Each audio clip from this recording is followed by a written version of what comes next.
नमस्कार दोस्तों, आप सभी का स्वागत है डीआर गुरुकुल में। और आज के इस वीडियो लेक्चर में हम लोग स्ट्रेटेजी के थ्योरी सीरीज 1 का एक बहुत ही इंपॉर्टेंट चैप्टर को कवर करेंगे, जो कि है सेंसस जनगणना। वीडियो स्टार्ट करने से पहले मैं आपको इंट्रोड्यूस कराना चाहूँगा, ये आपकी पिनेकल द्वारा प्रकाशित बुक स्ट्रेटेजी के थ्योरी प्लस एमसीक्यू की बुक है। ये बुक आपको चैप्टर वाइज कवरेज के साथ साथ इंग्लिश मीडियम और हिंदी माध्यम दोनों में उपलब्ध करा दी जाती है। इस बुक का फर्स्ट एडिशन जो कि है वो मार्केट में रिलीज हो चुका है, लॉन्च हो चुका है। तो अगर आप लोग चाहें तो इस बुक को परचेस करके अपनी तैयारी को और बेहतर बना सकते हैं। इस बुक को ऑर्डर करने के लिए आप पिनेकल की ऑफिशियल वेबसाइट पर भी जा सकते हैं, विजिट कर सकते हैं, या फिर अमेजन या फ्लिपकार्ट से ऑर्डर कर सकते हैं। तो चलिए स्टार्ट करते हैं हम लोग आज के अपने इस वीडियो लेक्चर को। तो चलिए पहले जानते हैं जनगणना क्या होता है। तो जनगणना पिछले दशक में देश की प्रगति की समीक्षा, सरकार की चल रही योजनाओं की निगरानी और भविष्य की योजना बनाने का आधार होती है। सबसे पहले सर्वप्रथम आपका सेंसस कब कंडक्ट कराया गया था? तो भारत में पहली गैर समकालिक जनगणना 1872 1872 में गवर्नर जनरल लॉर्ड मेयो के शासनकाल के दौरान आयोजित की गई थी। और यह आपका एक बहुत ही इंपॉर्टेंट पॉइंट है, तो इसे इंपॉर्टेंट मार्क कीजिएगा और डेट को डबल इंपॉर्टेंट मार्क कीजिएगा और इसे याद कर लीजिए। 1872 लॉर्ड मेयो के समय आपका गैर समकालिक जनगणना आयोजित की गई थी। दूसरी बार जो जनगणना आयोजित की गई थी आपका समकालिक, जो कि है ब्रिटिश शासन के तहत पहली समकालिक जनगणना 17 फरवरी 1881 1881 को डब्ल्यू सी प्लोडेन, जो कि भारत के जनगणना आयुक्त थे उस वक्त, उनके द्वारा आपका कंडक्ट कराया गया था। और उस समय आपका भारत के ब्रिटिश वायसराय थे लॉर्ड रिपन, जिनका शासनकाल था 1880 से 1884। अगला आपका पॉइंट क्या दिया इसमें कि वर्ष 1921 को जनसांख्यिक विभाजन वर्ष के रूप में जाना जाता है। इस पॉइंट को भी आप लोग इम्पोर्टेंट मार्क कर लीजिएगा। जो आपका वर्ष द ईयर 1921 है, इसे ईयर डेमोग्राफिक डिवाइड के नाम से भी जाना जाता है, because it is the only census year when there was a decrease in the growth of the population. क्योंकि यह एकमात्र जनगणना का वर्ष था जब जनसंख्या की वृद्धि में कमी देखी गई थी। यहाँ पर आप देख भी सकते हैं 1921 में। अगला आपका पॉइंट क्या इसमें दिया है, first census of independent India began on 9 to 28 February 1951। यह आपका एक इम्पॉर्टेंट पॉइंट है, इसे इम्पॉर्टेंट मार्क कीजिएगा। स्वतंत्र भारत की पहली जनगणना 9 से 28 फरवरी 1951 में शुरू की गई थी। इसका संचालन गृह मंत्री के रजिस्ट्रार जनरल और जनगणना आयुक्त के कार्यालय द्वारा किया जाता है। सभी जनगणनाएं भारत की जनगणना अधिनियम 1948 के तहत आयोजित की जाती हैं। तो जो आपका भारत की ये जो जनगणनाएं होती हैं, उनसे संबंधित आपका कौन सा भारत का अधिनियम है? तो है जनगणना अधिनियम 1948, सेंसस एक्ट ऑफ इंडिया और census of India act 1948। It is under the 7th schedule of the Indian Constitution. It is listed as the union subject. तो आर्टिकल 246 के रूप में सूचीबद्ध इसे किया गया है 7वीं अनुसूची में। इस पॉइंट को भी आप लोग इम्पोर्टेंट मार्क कर लीजिएगा। यह भारतीय संविधान की 7वीं अनुसूची के तहत इसे एक संघ सूची के रूप में सूचीबद्ध किया गया है, जो कि आपका आर्टिकल 246 में निहित है। अगला आपका पॉइंट क्या दिया इसमें, सेंसस 2011 की जनगणना। तो 15 सेंसस और 7th census after the independence 2011, तो ये आपका 15वीं जनगणना या स्वतंत्रता के बाद 7वीं जनगणना थी, जो कि है आपका 2011 की जनगणना। चीन के बाद 1210 मिलियन की आबादी के साथ भारत दूसरा सबसे आबादी वाला देश था।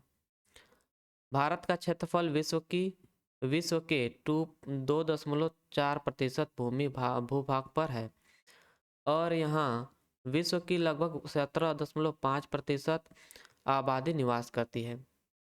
और यह आपका डाटा है 2001 से 2011 के बीच की जनगणना का। महिलाओं की वृद्धि दर 18.3% थी, जो पुरुषों की वृद्धि दर से 17.1% से अधिक थी। प्रमुख राज्यों में बिहार सबसे अधिक दशकीय जनसंख्या वृद्धि देखी गई थी। प्रमुख राज्यों में बिहार में सबसे अधिक दशकीय जनसंख्या वृद्धि दर जो कि थी आपका 25.4%, और ये देखी गया था आपका सेंसस 2011 में। इस पॉइंट को आप लोग इम्पोर्टेंट मार्क कर लीजिएगा। वैसे इम्पोर्टेंट सभी पॉइंट्स हैं, अगर इससे आप लोग थोड़ा ज़्यादा इम्पोर्टेंट मार्क कर लीजिए।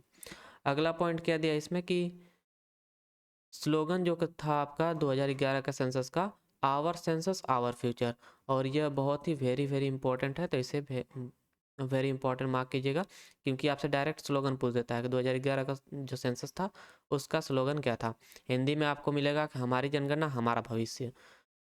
अगला पॉइंट क्या दिया कि separate code for other, the first recorded data on transgender was introduced under the sex column in this census। तो इस जनगणना में लिंग कॉलम के तहत अन्य जिसे आपका ट्रांसजेंडरों पर पहला दर्ज डेटा के लिए एक अलग कोड पेश किया गया था। ये भी आपका एक इम्पॉर्टेंट पॉइंट है, जो कि एक सेपरेट कॉलम प्रोवाइड किया गया था अदर्स जेंडर के लिए। तो ये आपका शुरू किया गया था 2011 के जनगणना के साथ। अगला आपका पॉइंट इसमें क्या है, रूरल एंड अर्बन पॉपुलेशन, ग्रामीण और शहरी जनसंख्या। तो the urban population increase from 17.3% in 1951 to 31.2% in 2011। तो जो आपका शहरी जनसंख्या है वे 1991 में आपका 17.3% थी, जो कि बढ़कर 2011 में लगभग 31.2% हो गई। और अगला पॉइंट क्या था कि in NCT Delhi the proportion of urban residence is the highest 97.5%। तो एनसीटी दिल्ली में शहरी निवासियों का अनुपात सबसे अधिक, जो कि है 97.5%। तो इसमें आपका इम्पोर्टेंट पॉइंट आपका पहला है, इसे इम्पोर्टेंट मार्क कर लीजिएगा। अगला आपका पॉइंट क्या दिया है, रूरल एंड अर्बन पॉपुलेशन, ग्रामीण और शहरी जनसंख्या। The top 5 states in terms of percentage of people living in the cities are Goa 62.2%, Mizoram 52.1%, Tamil Nadu 48.4% and Kerala 47.7%, Maharashtra 45.2%। शहरों में रहने वाले लोगों के प्रतिशत की दृष्टि से शीर्ष 5 राज्य हैं ये सभी आपके, जिसमें आपका गोवा, मिजोरम, तमिलनाडु, केरल और महाराष्ट्र शामिल है।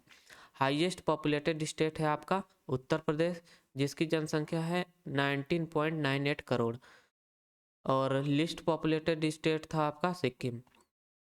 अगला जो पॉइंट दिया है कि हाईएस्ट पॉपुलेटेड यूनियन टेरिटरी इसमें से कौन सा है, यह है national capital territory of Delhi, NCT of Delhi. अगला क्या है कि लिस्ट पॉपुलेटेड स्टेट, तो लिस्ट पॉपुलेटेड यूनियन टेरिटरी है आपका लक्षद्वीप। इस पॉइंट को आप लोग इम्पोर्टेंट मार्क कर लीजिएगा, लक्षद्वीप वाला, क्योंकि आप लोगों से उत्तर प्रदेश पूछेगा बता सकते हैं, लिस्ट पॉपुलेटेड स्टेट पूछेगा इसे बता सकते हैं आप लोग, लेकिन लिस्ट पॉपुलेटेड अगर यूनियन टेरिटरी पूछ देता है तो आप लोग फंस जाते हैं उसमें। तो आप इस पॉइंट को आप लोग इम्पोर्टेंट मार्क कर लीजिएगा।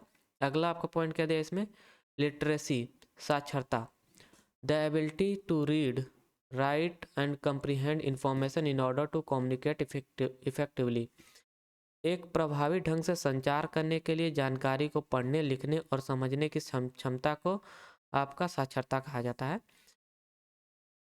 और अगला पॉइंट है कि it is the percentage of the literate population of the age group 7 year and above. ये आपका बहुत इंपॉर्टेंट पॉइंट है, वेरी इंपॉर्टेंट, इसे मार्क कीजिएगा, क्योंकि इसमें आपका एज से पूछता है क्वेश्चन। यह 7 और उससे अधिक आयु वर्ग की साक्षर जनसंख्या का प्रतिशत है। तो इसमें पूछता आपका है कि कितने एज ग्रुप के लोगों को, मतलब या उससे अधिक के एज ग्रुप के लोगों को साक्षर के जनगणना में आपका क्या कहते हैं शामिल किया जाएगा। तो वो है आपका 7 ईयर एंड एबव। अगला पॉइंट क्या दिया कि the top 5 highest literacy rate states are Kerala, जहाँ की लिटरेसी रेट है 94% और उसके बाद है आपका मिजोरम, जहाँ की जनसंख्या जहाँ का लिटरेसी रेट है 91.33%। उसके बाद आपका है गोवा, त्रिपुरा एंड लास्ट में आपका है पांचवा राज्य हिमाचल प्रदेश। उच्चतम साक्षरता दर वाले शीर्ष 5 राज्य हैं आपके केरल, मिजोरम, गोवा, त्रिपुरा और हिमाचल प्रदेश। इसमें आप लोग इम्पोर्टेंट मार्क कीजिएगा मिजोरम को, क्योंकि नॉर्थ ईस्ट राज्य से संबंधित है ना, नॉर्थ ईस्ट राज्य है आपका और इससे क्वेश्चन बनता है आपका एग्जाम में। अगला पॉइंट यहाँ पे क्या दिया है, literacy rate. Top 5 lowest literacy rate states are Bihar 61.80%। उसके बाद है आपका अरुणाचल प्रदेश, जो उसके बाद राजस्थान, झारखंड एंड आंध्र प्रदेश। शीर्ष 5 कम साक्षर दर वाले राज्य हैं आपके बिहार, अरुणाचल प्रदेश, राजस्थान, झारखंड और आंध्र प्रदेश। इसमें आप लोग आंध्र प्रदेश को इम्पोर्टेंट मार्क कीजिएगा। और उसके बाद आपका अगला पॉइंट क्या दिया है, the literacy rate from census 1951 and 2011 are mentioned as 18.33। ये आपका लिटरेसी रेट है 1951 में, और अब आपका जो 2011 में लिटरेसी रेट था ये था 74.04%। अगला पॉइंट यहाँ से क्या दिया आपका, लिटरेसी साक्षरता। तो the highest mail literacy rate state is Kerala, जहाँ की मेल लिटरेसी रेट है 96.11%। और फीमेल लिटरेसी रेट भी हाईएस्ट है आपका केरल राज्य का, जो कि है 92.07%। भाई जाहिर सी बात है, जहाँ के पुरुष वर्ग पढ़े रहेंगे वहाँ की महिला वर्ग भी अधिक मतलब कि शिक्षित रहेंगी। अगला पॉइंट है यहाँ से, the lowest male literacy rate state is Bihar, जहाँ की है लिटरेसी रेट मेल की 71.20%। और lowest female literacy rate state is also Bihar. इन चारों पॉइंट्स को आप लोग इम्पोर्टेंट मार्क कर लीजिए और याद कर लीजिए, क्योंकि आप में क्वेश्चन बनता है केरल राज्य की महिला लिटरेसी रेट से, मतलब कि महिला साक्षरता दर कितनी होती है, कितनी है। और लोवेस्ट में आपका बनेगा बिहार से राज्य का। अगला पॉइंट यहाँ से क्या दिया है आपका, the union territory with highest literacy rate are Lakshadweep, जहाँ की लिटरेसी रेट है 91.85%। एंड दमन एंड दीव, जहाँ यहाँ की लिटरेसी रेट है 87.10%। तो उच्चतम साक्षरता वाले केंद्र शासित प्रदेशों में आपका लक्षद्वीप है, जहाँ की साक्षरता दर है 91.85%। और दमन एंड दीव, यहाँ की साक्षरता दर है 87.10%। मिजोरम का शेरशिप जिला 97.91% के साथ भारत का सबसे साक्षर जिला है। जो आपका मिजोरम का शेरशिप जिला है यह 97.91% के साथ भारत का सबसे साक्षर जिला है, और ये आपका बहुत ही इंपॉर्टेंट पॉइंट है, इसे इंपॉर्टेंट मार्क कीजिए आप लोग। अगला पॉइंट क्या दिया है कि मध्य प्रदेश का अलीराजपुर जिला 36.1% के साथ भारत का सबसे कम साक्षर जिला है। तो भारत का सबसे कम साक्षर जिला कौन सा है, वह है अलीराजपुर। और यह भी आपका इम्पोर्टेंट है, इसे इम्पोर्टेंट मार्क कीजिएगा, क्योंकि एग्जाम में प्रश्न इन दोनों पॉइंट से आपके बनते हैं। अगला पॉइंट क्या दिया है कि the literacy rate at all India level is 74.04% and the literacy rate for female and male is 65.46% and 82.14% respectively. तो अखिल भारतीय मतलब कि पूरे भारत में जो साक्षरता दर है वह है 74.04%। और इसमें आपकी महिलाओं की साक्षरता दर है 65.46% और पुरुषों की साक्षरता दर है पूरे भारत में 82.14%। अगला पॉइंट क्या दिया इसमें, पॉपुलेशन डेंसिटी, जनसंख्या घनत्व। Population density is the number of individuals per unit geographic area, for example number पर स्क्वायर मीटर, पर हेक्टेयर और पर स्क्वायर किलोमीटर। जनसंख्या घनत्व प्रति इकाई भौगोलिक क्षेत्र जनसंख्या घनत्व प्रति इकाई भौगोलिक क्षेत्र में व्यक्तियों की संख्या है। उदाहरण के लिए प्रति वर्ग मीटर या फिर प्रति हेक्टेयर या फिर प्रति वर्ग किलोमीटर की संख्या। तो व्यक्ति, ये जो आपका जनसंख्या पॉपुलेशन डेंसिटी है ना, ये व्यक्तियों की संख्या प्रति वर्ग किलोमीटर हो सकता है, अरे प्रति वर्ग मीटर हो सकता है, या फिर प्रति मीटर हेक्टेयर, या फिर प्रति मीटर प्रति वर्ग किलोमीटर हो सकता है। अगला पॉइंट क्या दिया है कि शहरी बस्ती के रूप में योग्य होने के लिए जनसंख्या का घनत्व कम से कम 400 व्यक्ति प्रति वर्ग मीटर प्रति वर्ग किलोमीटर होना चाहिए, और कम से कम 75% आबादी गैर कृषि गतिविधियों में शामिल होनी चाहिए। तो यह आपका इम्पोर्टेंट पॉइंट है सेकंड वाला, कि जो आपका शहरी बस्ती के रूप में जो शहरी बस्ती के रूप में योग्य होने के लिए जनसंख्या का जो घनत्व है वह कम से कम 400 व्यक्ति प्रति वर्ग किलोमीटर होना चाहिए, और कम से कम 75% आबादी जो है वे गैर कृषि गतिविधियों में शामिल होनी चाहिए। इसमें आपका जो पहला पॉइंट है ना, ये भी इम्पोर्टेंट है क्योंकि इससे आपका फॉर्मूला बना के पूछता है फॉर्मूला के रूप में। अगला आपका पॉइंट क्या दिया है, पॉपुलेशन डेंसिटी में ही आपका अगला पॉइंट है कि the population density in India in 2011 was 382 and the lowest is in Arunachal Pradesh, जहाँ का पॉपुलेशन डेंसिटी है 17% पर स्क्वायर किलोमीटर। तो 2011 में भारत की जनसंख्या घनत्व थी आपका 382 पर्सन पर स्क्वायर किलोमीटर, और सबसे कम जो है आपका अरुणाचल प्रदेश में यह पॉपुलेशन डेंसिटी है जो कि है 17 व्यक्ति प्रति वर्ग किलोमीटर।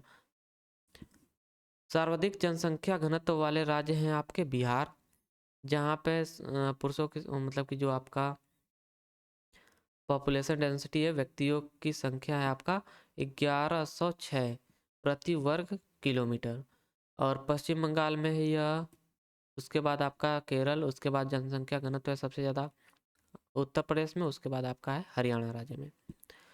अगला पॉइंट क्या दिया है यहाँ पर कि the top union territory in terms of population density are Delhi and least is the Andaman and Nicobar. तो जो आपका पॉपुलेशन डेंसिटी है सबसे ज़्यादा है यूनियन टेरिटरीज में न्यू दिल्ली में, और लिस्ट है सबसे कम जो है पॉपुलेशन डेंसिटी वह है अंडमान निकोबार में, जहाँ की पॉपुलेशन डेंसिटी है 46% पर स्क्वायर किलोमीटर। इसमें आपका जो पहला पॉइंट था ना, इसे इंपॉर्टेंट मार्क कीजिएगा, जो लोवेस्ट लिटरेसी रेट है, अरे नहीं, लोवेस्ट जो पॉपुलेशन डेंसिटी है वह है अरुणाचल प्रदेश राज्य का, और ये क्वेश्चन आपका एग्जाम में पूछता है इससे क्वेश्चन। और दूसरा आपका क्या है कि हाँ, यूनियन टेरिटरीज से, यूनियन टेरिटरीज में जो आपका सबसे कम पॉपुलेशन डेंसिटी है वह है अंडमान निकोबार में, तो ये भी आपका इंपॉर्टेंट है, इसे इंपॉर्टेंट मार्क कीजिएगा आप लोग। अगला पॉइंट यहाँ से आपका क्या है, चाइल्ड पॉपुलेशन बाल जनसंख्या। There has been a 0.4% increase in the number of children aged 0 to 6 year। तो 0 से 6 वर्ष की आयु के बच्चों की संख्या में 2001 से 2011 की जनगणना तक 0.4% की वृद्धि हुई है। The state that do not the state do the poorest in term of the sex ratio for children aged 0 to 6 are Gujarat, Haryana, Punjab and Jammu and Kashmir. 0 से 6 वर्ष की आयु के बच्चों में लिंगानुपात के मामले में सबसे खराब स्थिति वाला राज्य है आपका वह है गुजरात, हरियाणा, पंजाब, जम्मू एंड कश्मीर। अगला पॉइंट इसमें क्या दिया है, वह है शेड्यूल कास्ट, अनुसूचित जाति। State having the highest population of schedule caste, Uttar Pradesh, West Bengal, Bihar, Tamil Nadu, Andhra Pradesh and Maharashtra. अनुसूचित जाति के सर्वाधिक जनसंख्या वाले राज्य आपके हैं, जहाँ पे अनुसूचित मतलब जातियाँ सबसे अधिक पाई जाती हैं, वह है आपका उत्तर प्रदेश राज्य, पश्चिम बंगाल, बिहार, तमिलनाडु राज्य, Andhra Pradesh and Maharashtra. Punjab has the highest percentage 31.9% of schedule caste in the relation to overall population. तो कुल जनसंख्या की तुलना में पंजाब में अनुसूचित जनजाति का प्रतिशत जो कि है वह सबसे अधिक है, और वह है आपका 31.9%, और इस पॉइंट का आप लोग इम्पोर्टेंट मार्क कीजिएगा, वेरी इंपॉर्टेंट मार्क कीजिएगा। अगला आपका पॉइंट क्या दिया है यहाँ से, शेड्यूल कास्ट अनुसूचित जाति union territories such as Andaman Nicobar, Lakshadweep, and the states of Nagaland have no schedule caste population. केंद्र शासित प्रदेश जैसे अंडमान निकोबार, लक्षद्वीप तथा नागालैंड राज्य में अनुसूचित जाति की आबादी नहीं है। यह पॉइंट आपका इम्पोर्टेंट है। यहाँ पर आपके अनुसूचित जातियाँ नहीं पाई जाती हैं। और अगला पॉइंट क्या दिया कि Arunachal Pradesh, Goa, Manipur, Meghalaya, Mizoram, Dadra Nagar Haveli, Daman and Diu have less than 5% of schedule caste population.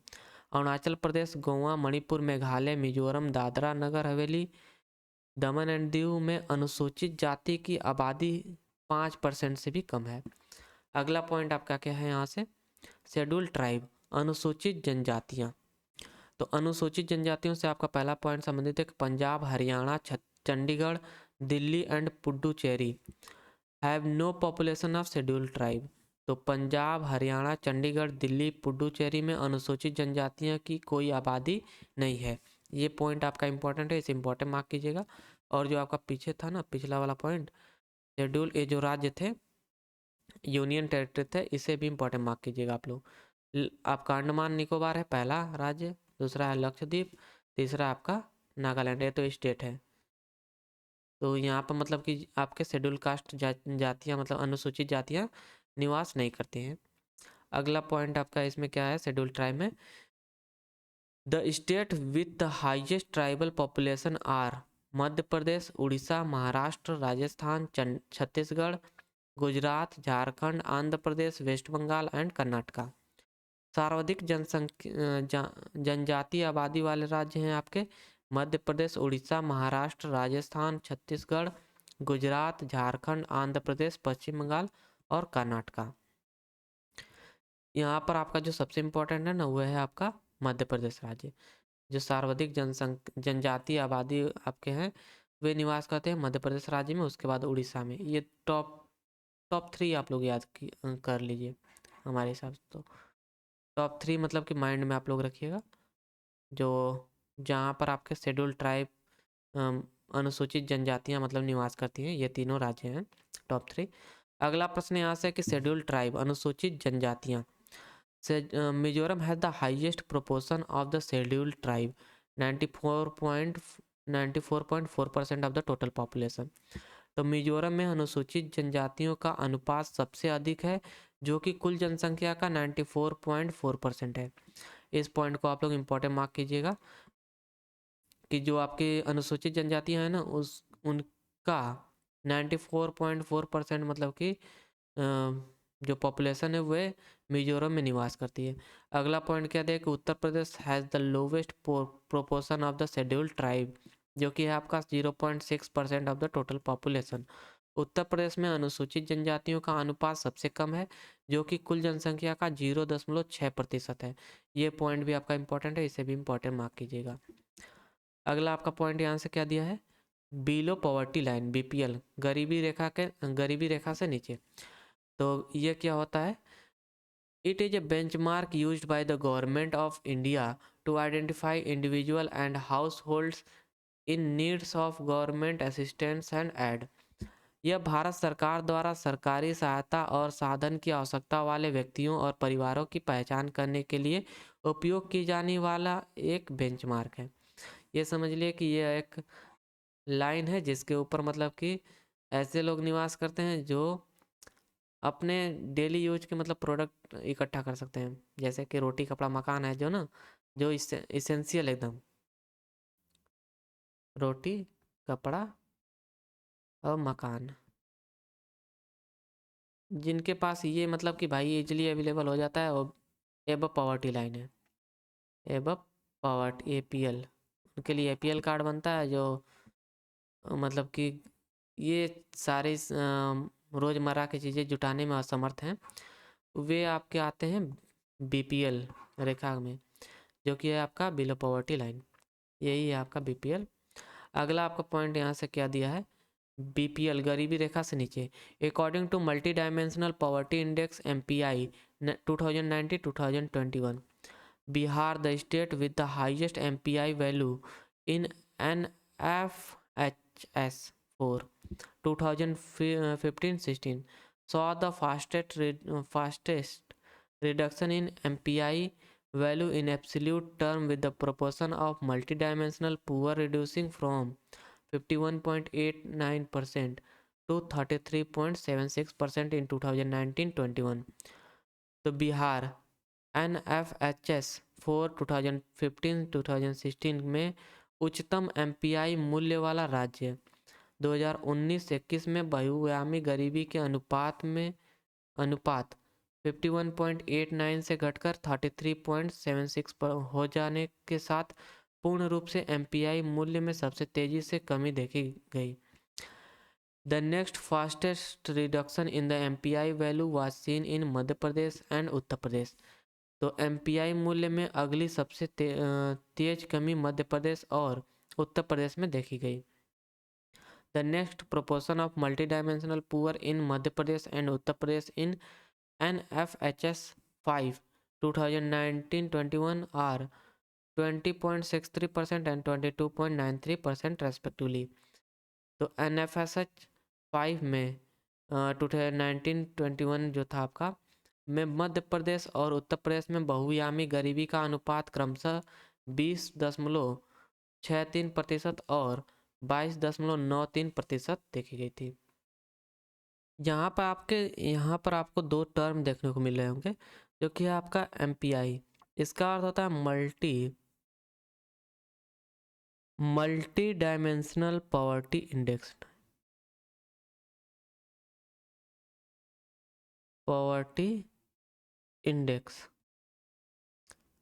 इसका अर्थ होता है मल्टी डायमेंशनल पॉवर्टी इंडेक्स। और जो आपका NFHS 5 है, इसका फुल फॉर्म होता है आपका national family health survey. National family FMILY health survey.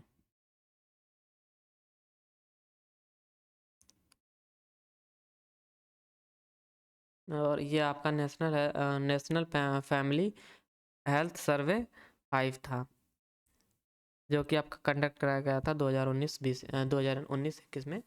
और इसके हिसाब से आपका मध्य प्रदेश और उत्तर प्रदेश में बहुआयामी गरीबी का अनुपात क्रमशः 20.63% देखा गया था मध्य प्रदेश में और 22.93% आपका देखा गया था उत्तर प्रदेश राज्य में। अगला आपका पॉइंट यहाँ से क्या है, बिलो पॉवर्टी लाइंस में according to multidimensional poverty index MPI 2019-21 in term of number of MPI poor Uttar Pradesh topped the list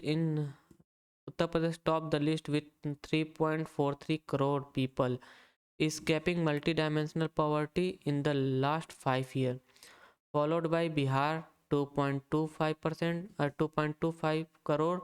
उसके बाद आपका है मध्य प्रदेश, जहाँ की 1.36 करोड़ था। तो MPI गरीबों की संख्या के मामले में पिछले 5 वर्षों में 3.43 करोड़ लोगों के बहुआयामी गरीबी से बचने के साथ उत्तर प्रदेश शीर्ष पर है। इसके बाद आपका बिहार था, जो कि 2.25 करोड़ के साथ था, और मध्य प्रदेश 1.6 करोड़।